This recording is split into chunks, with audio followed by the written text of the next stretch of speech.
بسم اللہ الرحمن الرحیم۔ السلام علیکم ورحمۃ اللہ وبرکاتہ۔ آج کی آیت سورۃ البقرہ، آیت نمبر 22۔ بسم اللہ الرحمن الذی جعل لکم الارض فراشا والسماء بناء وَأَنزَلَ مِنَ السَّمَاءِ مَاءً فَأَخْرَجَ بِهِ مِنَ الثَّمَرَاتِ رِزْقًا لَكُمْ فَلَا تَجْعَلُوا لِلَّهِ أَندَادًا وَأَنْتُمْ تَعْلَمُونَ۔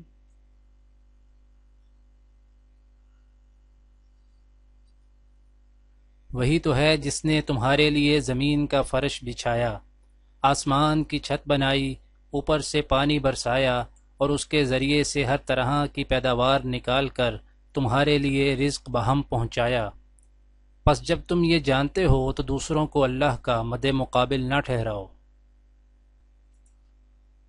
آج کی دعا۔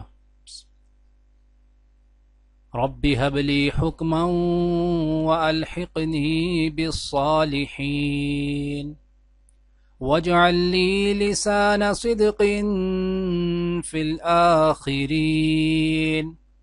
واجعلني من ورثة جنة النعيم۔ اے میرے رب، مجھے حکم عطا کر اور مجھ کو صالحوں کے ساتھ ملا، اور بعد کے آنے والوں میں مجھ کو سچی ناموری عطا کر اور مجھے جنت نعیم کے وارثوں میں شامل فرما، آمین۔ آج کی حدیث۔ حضرت عائشہ رضی اللہ تعالی عنہا بیان کرتی ہیں کہ نبی کریم صلی اللہ علیہ وآلہ وسلم کے پاس بچوں کو لایا جاتا تو آپ صلی اللہ علیہ وسلم ان کے لیے دعا کرتے تھے۔ ایک مرتبہ ایک بچہ لایا گیا اور اس نے آپ صلی اللہ علیہ وآلہ وسلم کے کپڑے پہ پیشاب کر دیا۔ پھر نبی کریم صلی اللہ علیہ وآلہ وسلم نے پانی منگایا اور پیشاب کی جگہ پر اسے ڈالا، کپڑے کو دھویا نہیں۔